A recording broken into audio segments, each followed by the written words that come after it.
Hi friends, welcome back to my YouTube channel. ಹೇಗಿದ್ದೀರಾ? ಎಲ್ಲರೂ ಚೆನ್ನಾಗಿದ್ದೀರಾ ಅಂತ ಭಾವಿಸ್ತೀನಿ. ನಾನು ಕೂಡ ಸೂಪರ್ ಆಗಿದ್ದೀನಿ. ನೀವು ತಿಳ್ಕೊತಿರ್ಬೋದು ಏನಪ್ಪ ಇವರು ಡೈಲಿ ಬ್ಲಾಗ್ ಮಾಡ್ತಾರೆ, ಡೈಲಿ ಏನು ಬರಲ್ಲ ವಿಡಿಯೋ ಅಂತ. ಆದರೆ ನಾನು ಡೈಲಿ ಸ್ಟಾರ್ಟ್ ಮಾಡಿದಾಗ ಒಂದು ಪ್ರಾಬ್ಲಮ್ ಆಯಿತು ಫ್ರೆಂಡ್ಸ್. ಅದು ಪ್ರಾಬ್ಲಮ್ಮು ಖಂಡಿತ ನಾಳೆ ಫೇಸ್ ವ್ಲಾಗ್ ಮಾಡಿ ವಿಡಿಯೋ ಹಾಕ್ತೀನಿ, ಅಪ್ಲೋಡ್ ಮಾಡ್ತೀನಿ. ಅದು ಏನಂತ ಇವತ್ತಂತೂ ಹೇಳೋಕ್ಕಾಗಲ್ಲ. ಏನಕ್ಕೆ ಹೇಳೋಕ್ಕಾಗಲ್ಲ ಅದು ಕೂಡ ನಾನು ಖಂಡಿತ ನಾಳೆ ಹೇಳ್ತೀನಿ.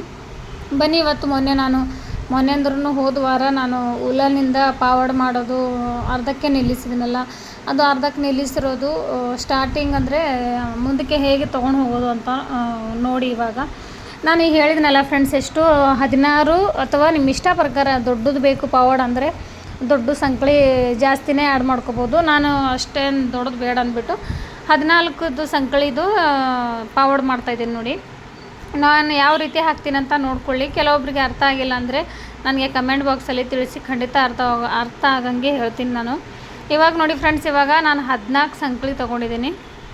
14 ಸಂಕಳಿಯಲ್ಲಿ ಅದರಲ್ಲಿ ಟೋಟಲ್ 2 ಸಂಕಳಿದ್ದು 8 ತೊಗೊಂಡಿದ್ದೀನಿ. ಬಾಕಿ ಇವೆಲ್ಲ ಒಂದೊಂದು ಸಂಕಳಿದಿದೆ. ಅದು ಒಂದೊಂದು ಸಂಕಳಿ ಅಂದರೆ ಯಾವ ರೀತಿ ಅಂತ ನೀವು ಸ್ಟಾರ್ಟಿಂಗಿಂದ ನೋಡಿದ್ರೇ ಗೊತ್ತಾಗುತ್ತೆ. ಇವಾಗ ನಾನು ಯಾವ ರೀತಿ ಹಾಕ್ತಾಯಿದ್ದೀನಿ ಅಂತ ನೋಡ್ಕೊಳ್ಳಿ ಫ್ರೆಂಡ್ಸ್. ಇದು ತುಂಬ ಯೂಸ್ ಆಗುತ್ತೆ ಫ್ರೆಂಡ್ಸ್. ಇಲ್ಲಿ ಖರೀದಿ ತೊಗೋಬೇಕಂದ್ರೂ 200, 250 ಈ ಥರ ಇದೆ ನೋಡಿ.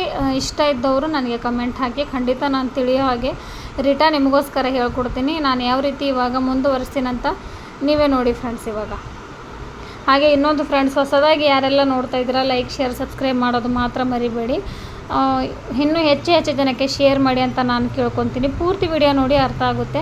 ಅಲ್ಲಿ 2 ಸಂಕಳಿ ಹಾಕಿದ್ದೀನಿ ನೋಡಿ ಫ್ರೆಂಡ್ಸ್. ಅಲ್ಲೇನು ತೋರಿಸ್ತಾ ಇದ್ದೀನಲ್ಲ ನಿಮಗೆ, 2 ಸಂಕಳಿ ಹಾಕಿದ್ದೀನಿ ನೋಡಿ. ಅಲ್ಲಿ ಒಂದು ಬಿಟ್ಟು ಒಂದು 2 ಸಂಕಳಿ, ಒಂದು ಬಿಟ್ಟು ಒಂದು ಸಂಕಳಿ ಅಂದರೆ ದೊಡ್ಡದು ಆಗ್ತಾ ಅದು ನಮಗೆ ಗೊತ್ತೇ ಆಗುತ್ತೆ ಫ್ರೆಂಡ್ಸ್. ಯಾವುದರಲ್ಲಿ 2 ಸಂಕಳಿ ತೊಗೊಂಡಿದ್ದೀನಿ, ಯಾವುದರಲ್ಲಿ ಒಂದಿದೆ ಅನ್ನೋದು ಗೊತ್ತೇ ಆಗುತ್ತೆ ನಿಮಗೆ. ನೀವು ನೋಡ್ತಾ ಹೋಗಿ ಗೊತ್ತೇ ಆಗುತ್ತೆ ನಿಮಗೆ. ಕಲಿಯೋರು ಇಷ್ಟ ಇದ್ದರೆ ನನಗೆ ಕಮೆಂಟಲ್ಲಿ ಕ್ಲಿಯರಾಗಿ ಹೇಳ್ಬೋದು ಫ್ರೆಂಡ್ಸ್. ಖಂಡಿತ ನಾನು ಹೇಳ್ಕೊಡ್ತೀನಿ. ನನಗೆ ಬಂದಿರೋದು ನಾನು ಖಂಡಿತ ಹೇಳ್ಕೊಡ್ತೀನಿ. ಬನ್ನಿ, ಇವಾಗ ಯಾವ ರೀತಿ ಮುಂದುವರಿಸ್ತೀನಂತ, ಯಾವ ರೀತಿ ಸ್ವಲ್ಪ ಅಂದರೆ ಅಷ್ಟು ಕೂಡ ಒಂದು ದಿವಸದಲ್ಲಿ ಆಗ್ಬೋದು ಫ್ರೆಂಡ್ಸ್. ಆದರೆ ಕೆಲಸ ಇರುತ್ತಲ್ಲ, ಹಾಗಾಗಿ ಒಂದು ದಿವಸದಲ್ಲಿ ಬೆಳಗ್ಗೆ ಕುಂತರೆ ಒಂದು ಮಧ್ಯಾಹ್ನ ತನಕ ಆಗ್ಬೋದು, ಒಂದು ಪಾವಡ್ ಆರಾಮಾಗಿ ಆಗ್ಬೋದು. ಆದರೆ ಅದಕ್ಕೆ ಬಿಟ್ಟು ಮನೆ ಕೆಲಸ ಎಲ್ಲ ಇರುತ್ತಲ್ಲ ಫ್ರೆಂಡ್ಸ್, ಡೈಲಿ ಒಂದೊಂದು ಮಾಡಬೇಕಾಗುತ್ತೆ. ಒಂದೊಂದು ಕೆಲಸ ಮಾಡಿಕೊಂಡು ಕೂಡಬೇಕಾಗುತ್ತೆ.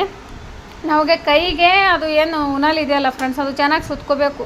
ಅದು ಟೈಟ್ ಸುತ್ಕೊಂಡ್ರೆ ನಮಗೆ ಅಲ್ಲಿ ಸಂಕಳಿ ತೊಗೊಳ್ಳಿಕ್ಕೆ ಈಜಿ ಆಗುತ್ತೆ. ನಾನು ಈ ರೀತಿ ಒಂದು ಬೆರಳಿಗೆ ಈ ಥರ ಸುತ್ತಿದ್ನಲ್ಲ, ಆ ಸುತ್ತೋದು ಚೆನ್ನಾಗಿ ಟೈಟ್ ಇರಬೇಕು. ಅದು ಟೈಟ್ ಇದ್ರೇ ನಮಗೆ ಪಾವಡ್ ಹಾಕಲಿಕ್ಕೆ ಈಜಿ ಆಗುತ್ತೆ ನೋಡಿ. ನೀವು ಚೆನ್ನಾಗಿ ಕ್ಲಿಯರಾಗಿ ನೋಡಿ. ನಾನು ಇದು ಡಿಮ್ಮು ಅಂದರೆ ಬರ್ನಿಂಗ್ ಆಗಿ ಕಾಣಿಸ್ತಿರ್ಬೋದು ನನಗನ್ಸೋ ಪ್ರಕಾರ. ದಿನ ನೋಡ್ತಾ ಹೋಗಿ ಫ್ರೆಂಡ್ಸ್, ನಿಮಗೆ ಅರ್ಥ ಆಗುತ್ತೆ. ನಾನು ಬ್ಲಾಗಲ್ಲಿ ಸ್ವಲ್ಪ ಆದರೂ ಇದ್ದೇ ಇರುತ್ತೆ ನೋಡಿ. ಕೆಲವೊಬ್ಬರು ಕಲಿಬೋದು, ಅಂದರೆ ಕೆಲವೊಬ್ಬರು ಸ್ವಲ್ಪ ಕಲ್ತು ಬಿಟ್ಟವರಿಗೆ ಬೇಗ ತಲೆಯಲ್ಲಿ ಹೋಗುತ್ತೆ ಫ್ರೆಂಡ್ಸ್. ಇದು ನಾನು ಪಾವಡ್ ಹಾಕಿರೋದು, ನಾನು ಇಷ್ಟು ದಿವಸ ಹಾಕಿಲ್ಲಲ್ಲ ಫ್ರೆಂಡ್ಸ್, ಸ್ಲೋ ಆಗಿ ಹಾಕ್ತಾಯಿದ್ದೀನಿ. ಇಲ್ಲಾಂದರೆ ತುಂಬ ಫಾಸ್ಟಾಗಿ ಆಗ್ತಿದೆ ಫ್ರೆಂಡ್ಸ್. ನಾನು ಸ್ಟಾರ್ಟಿಂಗಲ್ಲಿ ಏನು ಕಲ್ತಿದ್ದೀನಲ್ಲ ಇವಾಗ ಸ್ಲೋಲಿ ಸ್ವಲ್ಪ ಕೈ ಕೂತ್ಬಿಟ್ಟಿದೆ, ಹಾಗಾಗಿ ಅಷ್ಟು ಫಾಸ್ಟ್ ಆಗ್ತಾಯಿಲ್ಲ ನೋಡಿ. ಆದರೂ ಸ್ಲೋ ಆಗಿ ಹಾಕ್ತಾಯಿದ್ದೀನಿ. ಅದು ನಾನು ಈ ಕಡೆ ಕಾಣಿಸ್ತಿದೆ ಅಂದ್ಕೊಂಡೆ, ಆದರೆ ನೋಡಿದ್ರೆ ಅದು ಫೋಕಸ್ ಆಚೆ ಕಡೆ ಮುಂದೆ ಹೋಗಿದೆ, ಹಾಗಾಗಿ ಸ್ವಲ್ಪ ಆ ಕಡೆ ಆಗಿದೆ. ಇವಾಗ ಮುಂದೆ ಯಾವ ರೀತಿ ಹಾಕ್ತೀನಿ ಕೂಡ ನೋಡಿ. ಈ ರೀತಿ ಟೈಟಾಗಿ ಸುತ್ತಕೊಂಡ್ರೆ ನಮಗೆ ಈಸಿ ಆಗುತ್ತೆ ನೋಡಿ. ಇವಾಗ ಯಾವ ರೀತಿ ಹಾಕ್ತೀನಂತ ಪೂರ್ತಿ ಚೆನ್ನಾಗಿ ನೋಡ್ಕೊಳ್ಳಿ ಫ್ರೆಂಡ್ಸ್.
ನೋಡ್ತಾರಲ್ಲ ಫ್ರೆಂಡ್ಸ್, ಇಷ್ಟೇ ಸಿಂಪಲು. ಸ್ಟಾರ್ಟಿಂಗಲ್ಲೇ ಸಂಕಳಿ ಹಾಕೋದ್ರಲ್ಲೇ ಸ್ವಲ್ಪ ಕನ್ಫ್ಯೂಸ್ ಆಗುತ್ತೆ, ಮುಂದೆ ಮುಂದೆ ನೋಡಿದ್ರೆ ಗೊತ್ತಾಗುತ್ತೆ. ಡೈಲಿ ವ್ಲಾಗಲ್ಲಿ ಮಿಕ್ಸ್ ಇರುತ್ತೆ.